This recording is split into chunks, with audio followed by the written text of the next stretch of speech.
으이구 잘한다 잘해. 니는 이 화창한 봄날에 만날 사람도 없나? 아이고 내가 만날 사람이 어딨노 참나. 으이구 내가 복장이 터진다 복장이 터져. 대체 언제 장가 가노? 아이, 으이구 엄마 쳐. 저는 42살 노총각입니다. 다른 건 다 잘하는데 아이고, 참. 결혼만큼은 쉽지가 않더라고요. 그런데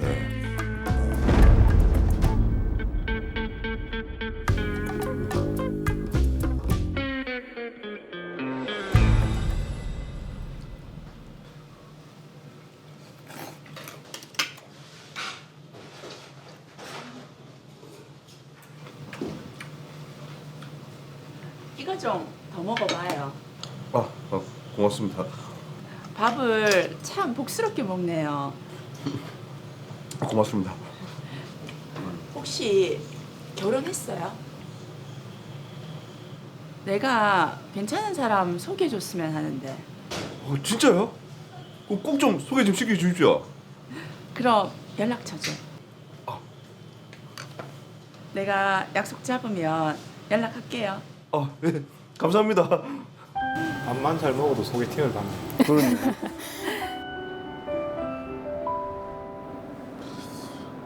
약속 시간 다 됐는데.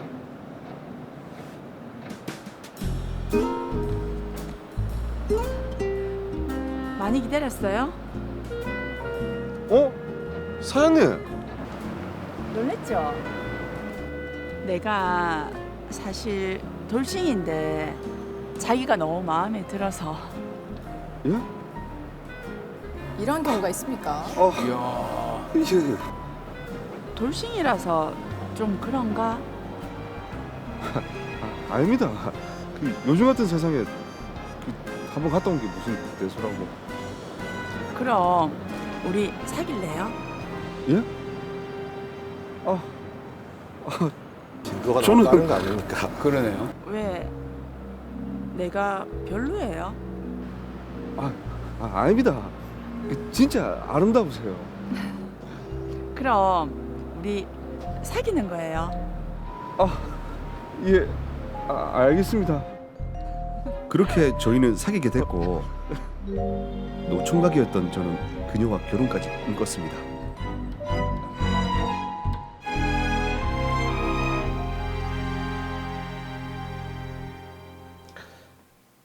엄마, 내 결혼 자금으로 얼마나 있노? 결혼 자금 8천만 원. 갑자기 그건 왜? 사실은 내가 결혼을 생각하는 사람이 있거든. 결혼할 여자가 있다고? 누군데? 얼른 데리고 온나? 근데 결혼을 한 번 했던 사람이다. 돌씨? 괜찮다. 요새 다들 그렇더라. 네 나이가 몇인데? 그래. 언제 데리고 올래? 조만간 데리고 올게요. 엄마, 근데 내 결혼 자금 좀 빌려주면 안 되나? 그건 왜? 그 사람이 식당 하는데 요즘 장사가 안 돼가지고 돈 좀 빌려달라네. 결혼 전에 돈을 빌려달라고? 꽃뱀 아이가? 아니다. 그 강할리에 유명한 국밥집 있다 아이가. 그 사장이다. 거기는 제법 크던데. 그래. 그럼 결혼도 할 거니까 빌려주라. 야, 역시 우리 엄마 최고. 자기야, 돈 받았나? 자기야. 고맙다. 아니다, 괜찮다. 그리고 엄마가 인사하러 언제 올 거냐고 물어보던데 언제가 좋겠노? 인사는 조금 천천히 하면 안 되겠나? 왜? 아니, 요새 가게도 좀 힘들고 하니까 좀 정리되고 나면 마음 편안하게 그때 인사드리자. 그래 알겠다. 뭐 자기 마음이 그렇다면 그러자. 집에 누구 왔는 것 같다. 잠깐만. 네 앞으로 무슨 등기가 왔다? 이게 뭐지?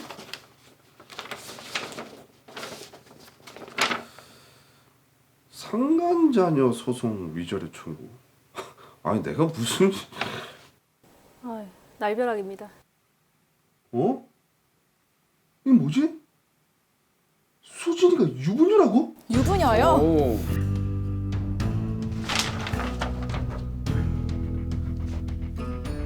여보세요?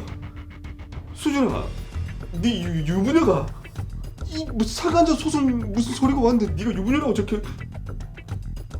여보세요? 여보세요? 수진아, 수진아. 이거 이 등신아. 돌싱인 줄 알았던 그녀는 알고 보니 5살 딸을 둔 유부녀였습니다. 안 되겠다. 니도 소송해라. 소송? 그래. 그 결혼도 약속하고 돈도 빌려줬다 아이가. 그럼 혼인 빈자. 뭐 그런 소송 있잖아. 혼인 빈자, 사기죄.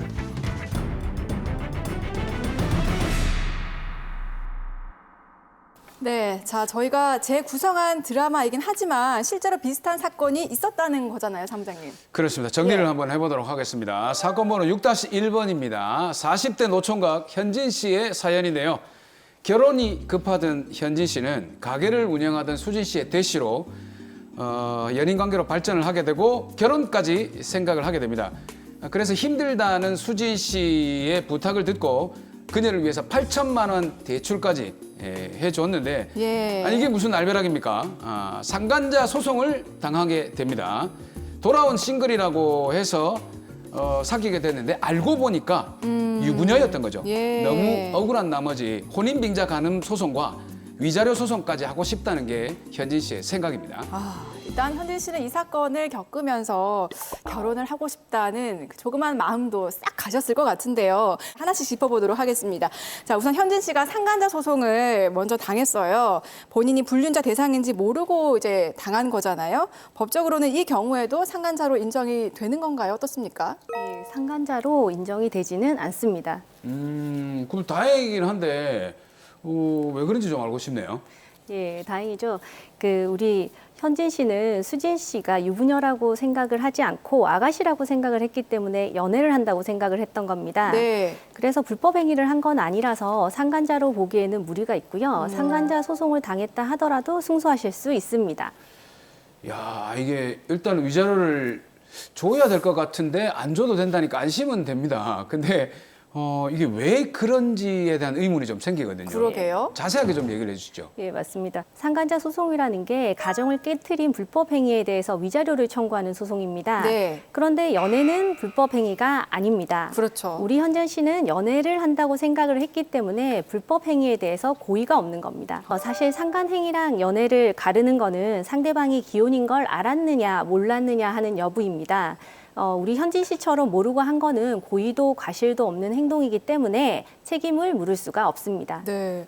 자, 그런데요. 이게 나는 상대방의 기혼인지 몰랐다. 이렇게 얘기를 한다고 해서 받아들여지지는 않을 거잖아요. 저희가 그 책임을 지지 않으려면 증거를 모아야 된다. 이런 거 많이 배웠잖아요. 그렇죠. 어떻습니까? 예, 그렇습니다. 현진 씨처럼 청구를 당했다면 스스로 기혼자인 것을 몰랐다는 사실에 대해서, 그러니까 자신의 억울함을 항변할 필요가 있습니다. 물론 상간자 소송의 원고는 우리 수진 씨의 남편입니다. 예. 그러니까 원고 쪽에서 입증 책임이 있기는 하지만 현진 씨도 입증 책임에만 기대면 좋지 않은 인상을 줄 수가 있기 때문에 본인이 적극적으로 증거를 재판부에 제출하면서 억울함을 항변하셔야 합니다. 이게 상대방이 유부녀인지 몰랐다라는 증거. 야, 이런 증거는 제출하기가 쉽지 않을 것 같은데요.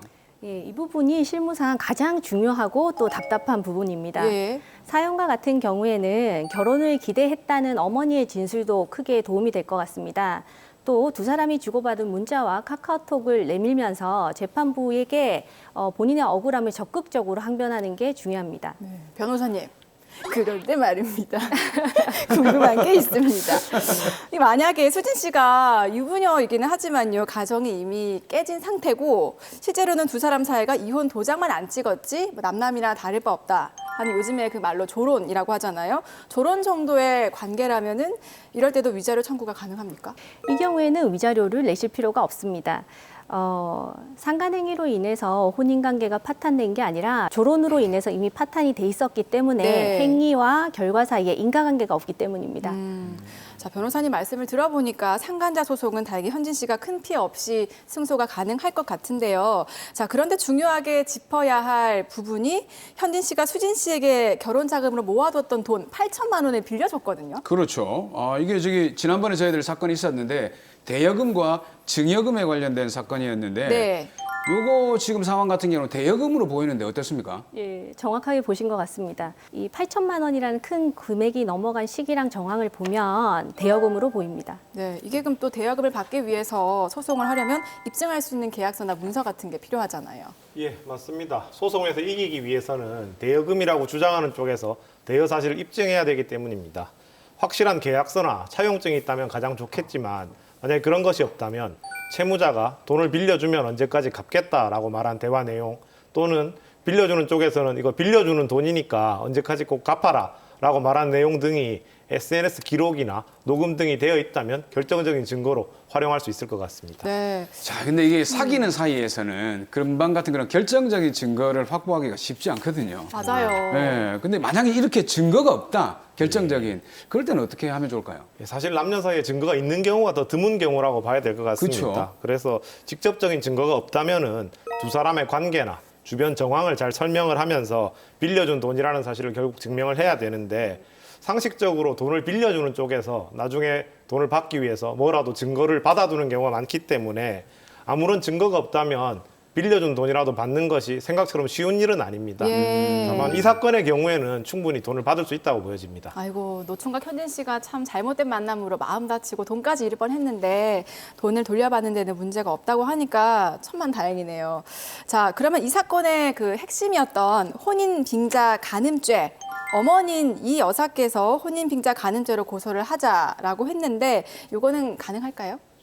예, 우리 어머니 마음도 충분히 이해가 되지만 사실은 2009년 11월 26일 헌법재판소에서 위헌 판결을 받아서 혼인빙자 간음죄는 폐지가 된 범죄입니다. 오, 이게 야, 이거 폐지가 저한- 됐다고요? 저한테 얘기도 안 하고 이거 왜 폐지를 근데 사실 뭐 혼인빙자 간음죄가 폐지가 됐다면 이 피해자 입장에서는 억울함을 호소할 방법이 전혀 없습니까? 어떻습니까? 예, 당연히 있어야겠지요. 우리 현진 씨 같은 경우에는 성적 자기결정권을 침해당했기 때문에 민사상 불법 행위에 의해서 위자료 청구 소송을 하실 수 있습니다. 성적 자기 결정권 이게 어떤 건가요? 예, 우리나라 헌법 10조에 인간의 존엄과 가치, 행복을 추구할 권리를 두고 있는데요. 이 권리에 기초해서 네. 자기 스스로 내린 성적 결정에 따라서 자기 책임하에 상대방을 선택해서 성적 관계를 가질 수 있는 권리입니다. 그러니까 이게 속아서 내가 결정하는데 방해가 됐으니까 내 스스로 결정한 게 아니다. 예, 맞습니다. 이렇게 되는 거네요. 네, 유부녀인 걸 알았으면 네, 그런 결정을 안 했겠죠. 맞습니다. 어쨌든 현진 씨의 경우에는 성적 자기 결정권을 침해당했기 때문에 노총각 현진 씨가 반대로 여사장 수진 씨에게 위자료 청구 소송을 할 수 있다는 이런 얘기신 거죠? 예, 맞습니다. 수진 씨가 가게를 운영하고 있었는데요. 수진 씨 가게가 자가라면 부동산에 대해서, 임대라면 임대차 보증금에 대해서 가압류를 해서 미리 집행을 담보해 놓을 수도 있고요. 그다음에 우리 수진 씨의 남편이 현진 씨를 상간자라고 억울하게 소문을 내고 다녔다면 명예훼손죄로도 고소하실 수 있습니다. 근데 이제 이런 일들이 주변에 좀 많아가지고 제가 좀 검색을 해봤더니 인터넷에서도 문의를 하는 경우가 많이 있습니다. 그래요? 유부녀 또는 뭐 유부남인지 모르고 사귀었는데 알고 봤더니 유부남, 유부녀더라. 근데 사실 이런 일을 안 당하려면 미리 알아봐야 되는데 첫 만남에서 호적 등본을 떼오라고 할 수도 없고 족보를 가져오게. 그게 방법이 없습니까? 어떨까요? 네, 그렇죠. 이 사연을 보니까 사랑에 빠진 게 죄는 아니잖아 라는 대사가 떠오르는데요. 저 대사 여자들이 진짜 싫어했던 대사거든요. 사랑이 죄는 아니지만 잘못된 사랑에 빠지면 드라마 속 현진 씨처럼 이런 상간자 소송을 당할 수가 있겠습니다. 그러지 않으려면 돌직구가 정답입니다. 현진 씨의 경우 수진 씨에게 돈을 빌려달라는 말을 들었을 때 호적 관계는 정리가 됐는지 이런 부분들을 한번 확인해 봤으면 좋았겠습니다. 그러니까요. 잘못하다가는 흔히 얘기하는 참 사랑에 속고 돈에 속고의 주인공이 될 수가 있으니까요. 여러분들도 꼭 한번 챙겨보시기 바랍니다. 돌다리도 두들겨 보고 건너라 라는 속담도 있는 것처럼 말이죠.